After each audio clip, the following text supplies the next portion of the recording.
혹시 지금, 내 인생은 왜 이 모양일까? 정말 바닥까지 와버렸구나 하는 생각 해보신 적 있나요? 근데 만약에 말이죠. 그 막막함이 사실은 엄청난 기회로 향하는 비밀의 문이라면 어떨까요? 오늘 이 분석은요, 바로 그 관점의 전환 하나가 어떻게 우리의 모든 것을 바꿀 수 있는지에 대한 이야기입니다. 정말 가슴이 턱 막히는 말이죠. 이게 그냥 하는 말이 아니고요. 실제로 어떤 분이 던진 아주 절박한 질문입니다. 딱히 내세울 재능도 기줄도 없는 것 같고 내일이 보이지 않는 가장 낮은 자리에 있다는 그 느낌. 어쩌면 우리 중 많은 분들이 한 번쯤은 느껴봤을 법한 그런 감정일 거예요. 바로 이 막막함에서부터 오는 이야기를 시작해 보겠습니다. 자, 바로 이 지점에서 생각을 완전히 한번 뒤집어 보는 겁니다. 우리가 최악의 약점이라고 생각했던 가장 낮은 곳에 있다는 이 조건이 사실은 그 누구도 가질 수 없는 강력한 무게일 수 있다면요. 오늘 우리는 이 도발적인 질문을 끝까지 한번 파고들어 볼 겁니다. 그럼 먼저 대부분의 사람들이 이런 상황에서 어떤 생각에 덫에 빠지는지 그 패턴부터 한번 들여다보죠. 이걸 불평하는 자의 덫이라고 부를 수 있겠네요. 보통 이런 생각의 흐름을 따라가게 되죠.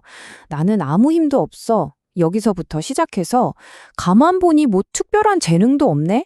세상은 왜 나한테만 이렇게 불공평한 거야? 라는 생각으로 이어집니다. 결국 내일은 의미 없고 미래도 없어. 라는 결론에 다다르게 되는 거죠. 점점 더 깊은 수렁으로 빠져드는 생각의 지도라고 할 수 있습니다. 자, 그런데 말이죠. 이 생각의 지도를 완전히 새로 그릴 수 있는 방법이 있습니다. 지금부터가 진짜 중요한데요. 이 모든 절망적인 상황을 180도 다른 시각으로 바라보는 아주 강력한 관점의 전환을 소개해 드릴게요. 핵심은 바로 이거예요. 당신이 지금 있는 그 자리는 벌을 받는 곳이 아니라는 겁니다. 절대로요.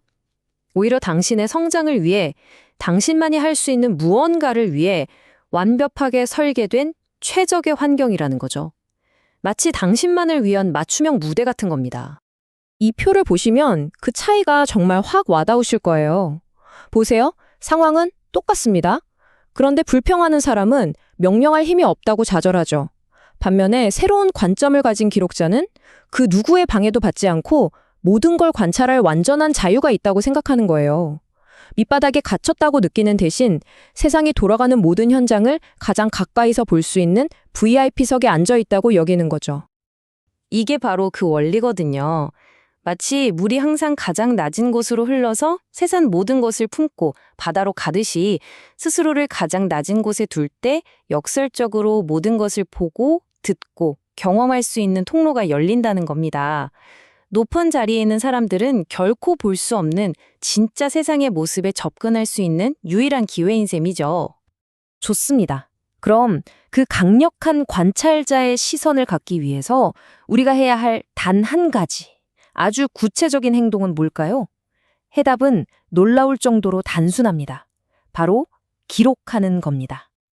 근데 여기서 말하는 기록은요, 그냥 오늘 뭐 먹었는지 쓰는 그런 일기가 아니에요. 그게 아니라 나에게 주어진 이 환경에서 일어나는 모든 일을 이건 좋고 저건 나쁘다는 어떤 판단도 섞지 않고 마치 과학자가 데이터를 수집하듯이 있는 그대로 문서화하는 행위를 말합니다.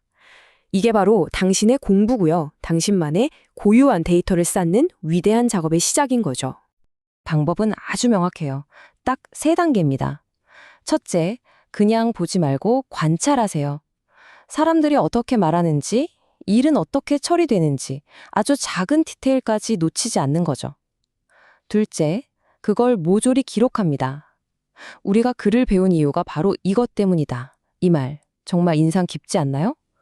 그리고 마지막으로 그 기록들을 나만의 방식으로 체계적으로 착착 정리하는 겁니다. 아마 이런 생각 드실 수도 있어요. 에이, 말이 쉽지. 그게 진짜 될까? 그래서 이게 그냥 뜬구름 잡는 소리가 아니라는 걸 한 사람의 삶으로 직접 보여드릴게요. 이 이야기를 한 연사 자신이 바로 가장 강력한 증거거든요. 이분의 삶은 정말이지 고난 그 자체였습니다.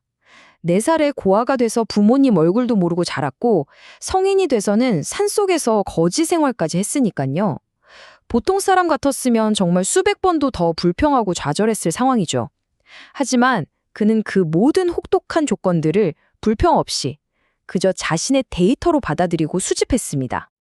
이게 바로 그의 삶을 통해 얻은 결론입니다. 주어진 환경에 대해 불평하고 저항하는 순간 길은 막히지만 어떤 조건이든 온전히 나의 것으로 수용하고 데이터를 챙기면 정말 신기하게도 바로 그 자리에서 다음 길이 열린다는 걸 그의 삶 전체가 증명하고 있는 셈이죠. 자, 그럼 이 지점에서 이런 질문이 생기죠. 알겠다. 근데 매일 이렇게 사소해 보이는 것들을 기록하는 게 대체 어떤 엄청난 결과물로 이어진다는 걸까? 이 작은 기록들이 모여서 어떻게 한 사람의 유산이 되는지 그 놀라운 과정을 한번 살펴보겠습니다. 우리한테 아주 익숙한 속담이죠.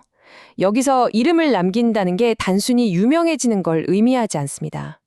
나만이 남길 수 있는 가치 있는 무언가를 세상에 남긴다는 뜻이잖아요. 바로 여러분이 기록한 그 데이터가 세상에 단 하나뿐인 당신의 이름이 될 수 있다는 겁니다. 이 과정 좀 보세요. 정말 놀랍지 않나요? 매일의 꾸준한 관찰 기록이 1년만 쌓여도 특정 분야에 대한 깊이 있는 보고서가 됩니다. 그게 3년이 되면 사회에 내놓을 수 있는 독창적인 논문이 되고요. 그리고 거기서 더 나아가면 마침내 세상을 움직이는 걸작, 베스트셀러가 될 수 있는 잠재력을 갖게 되는 겁니다. 이게 바로 지식과 관찰의 복리효과, 뭐 그런 거 아니겠어요? 바로 지금 이 순간 여러분이 겪고 있는 모든 순간, 모든 감정, 모든 만남이 여러분의 걸작을 위한 최고의 원자재입니다. 세상은 아낌없이 그 재료들을 제공하고 있죠. 우리의 유일한 임무는 그것들을 소중히 여기고 놓치지 않고 포착해서 기록하는 것, 그것뿐입니다. 자, 이제 이 모든 이야기를 우리 각자의 삶으로 다시 가져와 볼 시간입니다. 오늘 우리가 나눈 이야기의 핵심을 딱 정리해드리면서 마지막으로 한 가지 생각만 더 함께 나눠보고 싶습니다. 오늘 이야기의 핵심은 이렇습니다. 첫째, 불평을 멈추고 여러분의 현재 위치를 기회의 장으로 바라보세요. 둘째, 여러분의 눈과 귀로 들어오는 모든 것을 귀중한 데이터로 여기고 기록을 시작하는 겁니다. 셋째, 그 꾸준함이 결국 당신만의 대체 불가능한 유산을 만들어낼 거라는 믿음을 가지세요. 그리고 마지막으로 막연한 미래를 걱정하는 대신 오늘 해야 할 이 기록이라는 일에만 집중하는 겁니다. 그러면 미래는 저절로 모습을 드러낼 거예요. 오늘의 분석을 마무리하며 마지막 질문을 던집니다. 당신의 삶은 매일같이 위대한 이야기를 쓸 수 있는 재료들을 아낌없이 제공하고 있습니다. 자, 당신이라는 이 세상에 단 한 권뿐인 그 책의 첫 문장을 오늘 시작하시겠습니까?